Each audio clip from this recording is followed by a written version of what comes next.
Y horas después de la juramentación como presidenta de Delcy Rodríguez, generó mucha alarma, ¿no? Una nueva ola de balacera, tiroteos y explosiones en los alrededores del Palacio de Miraflores en Caracas, Venezuela.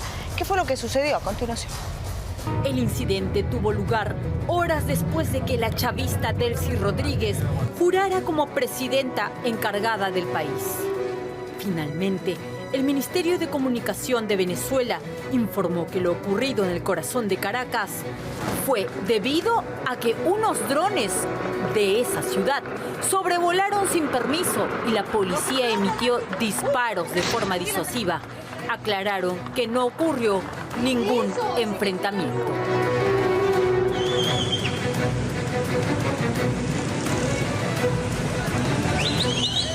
Y al respecto de todos estos atentados, ataques, drones, disparos que se han dado en el Palacio de Miraflores, en los alrededores y evidentemente en la ciudad de Caracas, toda la incertidumbre que se ha generado luego del derrocamiento de Nicolás Maduro y la asunción de Delcy Rodríguez, ha comentado la situación la especialista en temas internacionales, sobre todo de la coyuntura venezolana, Nancy Arellano. Vamos a ver qué ha dicho.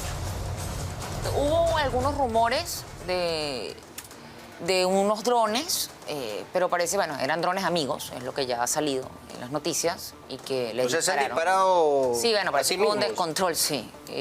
Un descontrol allí. Sí hay zozobra, sí hay confusión, entonces ha afectado sin Hubo duda al una régimen. confusión al principio, pero no, se trataba finalmente de un dron amigo, pues. Claro, pues se ven los disparos de las baterías antiaéreas, parecía un ataque Pero no, o de una segunda ola que es una posibilidad, ¿no? Como ya lo anunció el gobierno de Estados Unidos. Bueno, y ayer se realizó esta primera presentación de Nicolás Maduro y su esposa Cilia Flores frente al Tribunal Federal de Nueva York.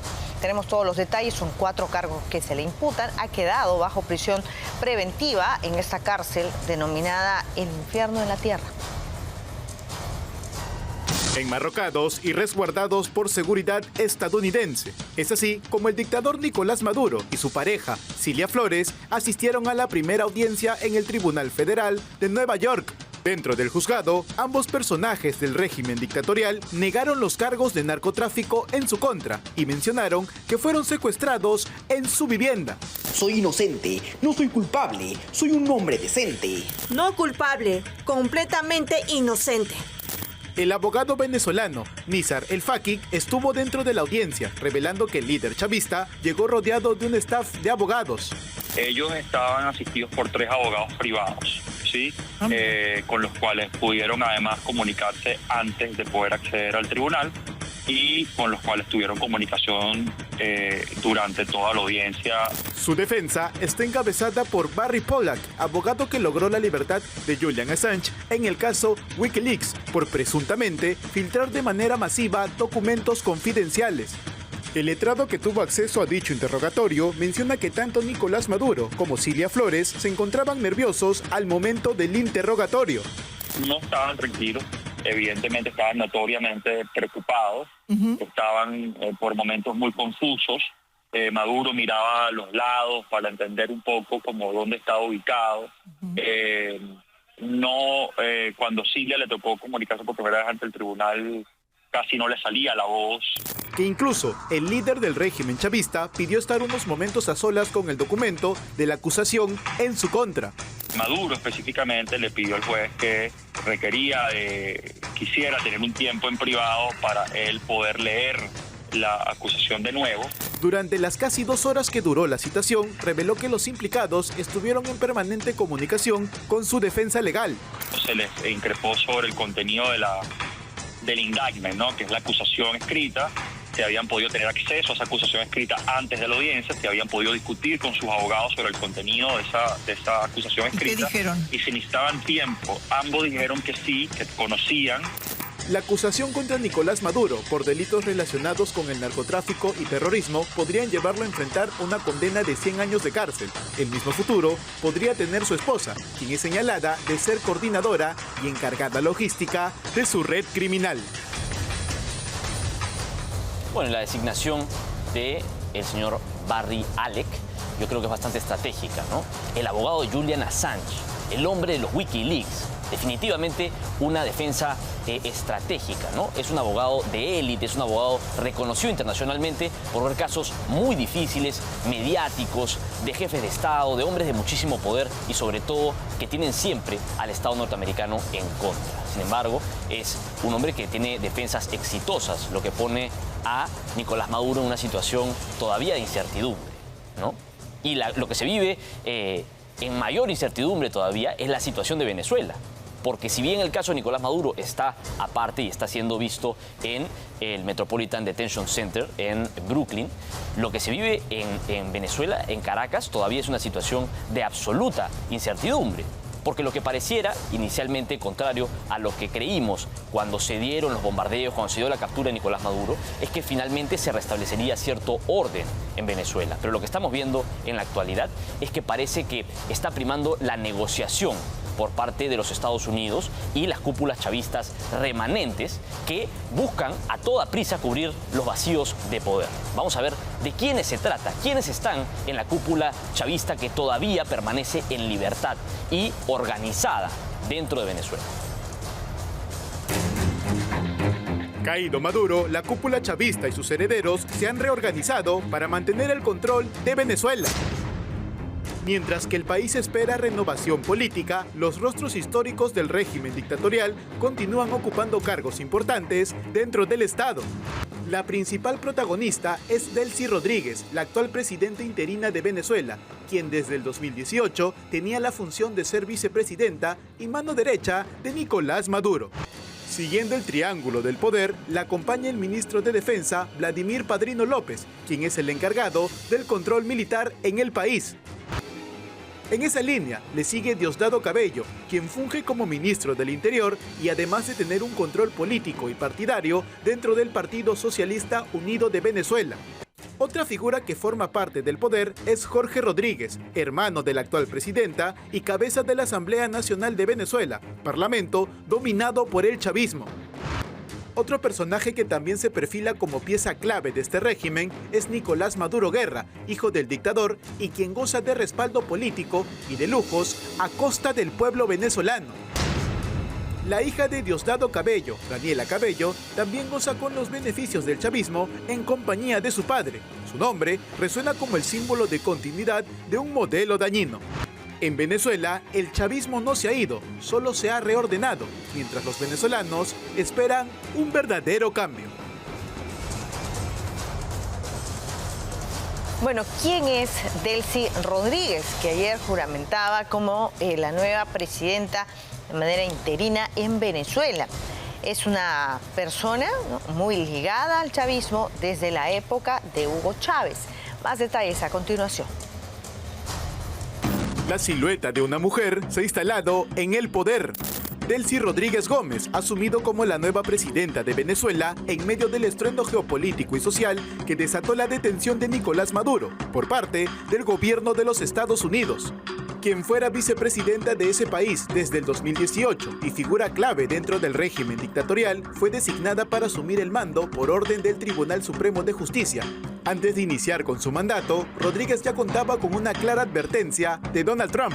Para el internacionalista Farid Kajat, quien era la mano derecha de Maduro, sacrificó a este último para así preservar el chavismo.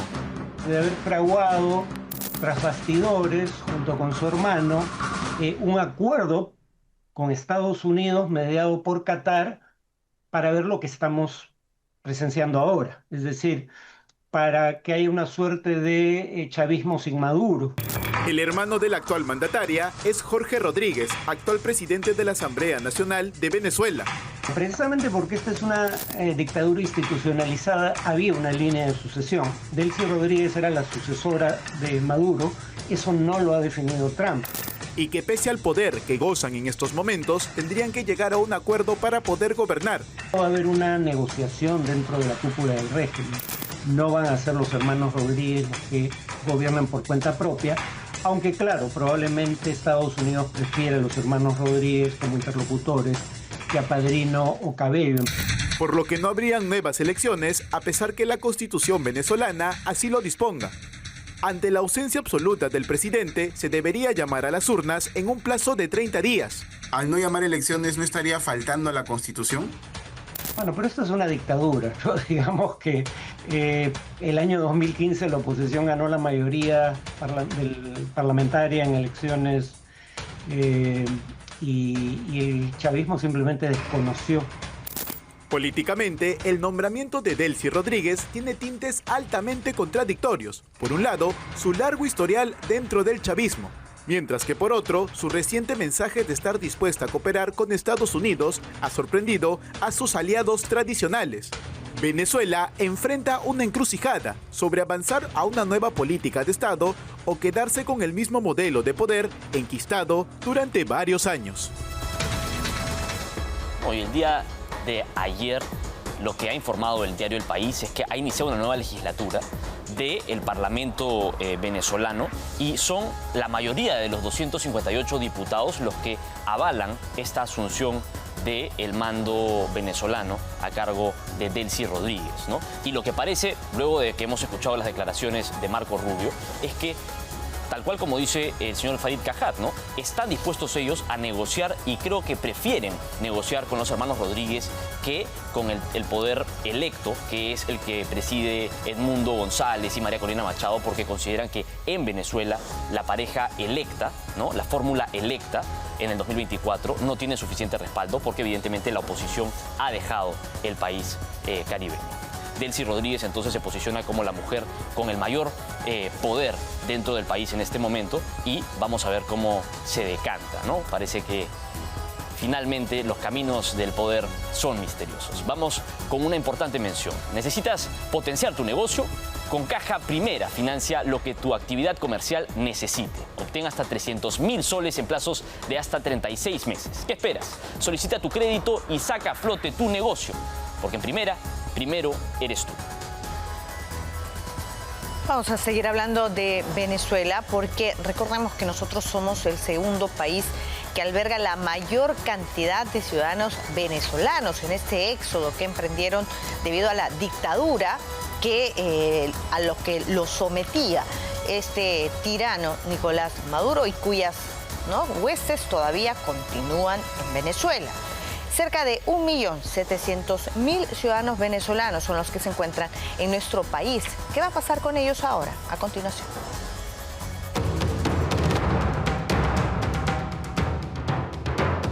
¿Tú en este 26 te quedas aquí? Me quedo aquí, en este 26. Para el próximo año tal vez sí vuelva, porque sí me gustaría aunque sea vacacionar. Extraño mucho a mi país. Bueno, por lo menos nosotros estamos determinados en quedarnos. Por lo menos mi familia y yo vamos a hacer raíces aquí, pues nosotros nos quedamos, no nos vamos a devolver. Iríamos solamente de visita, pues. Es inevitable. Los venezolanos asentados en el Perú por años empiezan a ilusionarse y a formularse la pregunta de cuándo retornar a la patria añorada.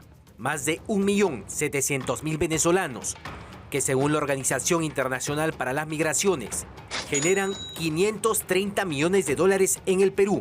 Eso quiere decir mucho dinamismo económico para ciudades como Trujillo, Lima, Ica o Arequipa. Precisamente Óscar Pérez viene pensando en este interrogante desde el sábado histórico del derrocamiento del dictador Maduro, así que da su noción realista.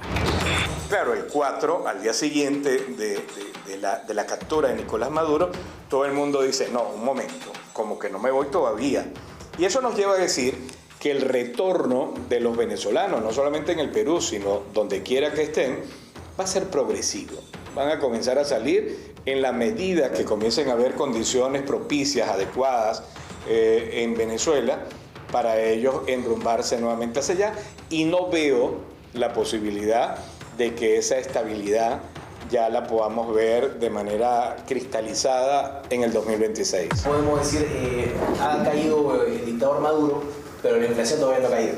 Bueno, claro, pero es que además puedes decir, ha caído Maduro, pero no ha caído el chavismo. Siguen allí. La inflación histórica de Venezuela y el continuo desabastecimiento no ha cambiado. Siendo realistas, un verdadero rescate económico no se va a dar de la noche a la mañana en este 2026. Bueno, muchos dicen que se devuelven y otros se quedan, van a esperar que Venezuela se mejore un año y medio que todo se estabilice y bueno, ir allá. Mi esposo y yo nos quedamos, pero sé que muchos de los venezolanos se van a devolver. Además, en el sector salud hay que destacar que hay una altísima demanda laboral insatisfecha, no solamente en el Perú profundo, sino de hecho en Lima como ciudad. Entonces, obviamente que esto tendría un impacto bien importante, adverso, el que las personas pensaran en irse repentinamente a Venezuela. Además, millones de familias solo viven exclusivamente de las remesas del extranjero. Bueno, de seguro vamos a ver en Venezuela muchos conciertos de Aguamarina, Corazón Serrano, Son del Duque y estas agrupaciones de cumbia, porque se han enquistado en el corazón de los venezolanos. Y no estoy, probablemente cualquiera pudiese creer que estoy hablando de algo utópico, de una metáfora. No, estoy hablando de una realidad, claro, cultural. Recuperar un país mediante un shock económico puede tomar años. Según el Fondo Monetario Internacional, la descomunal inflación de Venezuela para el 2026 superará el 600%. Son las 6:38. A esta hora hacemos una brevísima pausa comercial y cuando regresemos, congresista Kira Alcaraz ha sido denunciada por agredir a fiscalizador de la ATU. Una rayita más de esta congresista. Además, hoy es bajada de Reyes y han sido disueltos, tal cual como lo anunció el fiscal de la Nación, Tomás Aladino Gálvez, los equipos especiales. Ya han sido publicadas las resoluciones y vamos a comentarlo todo a detalle.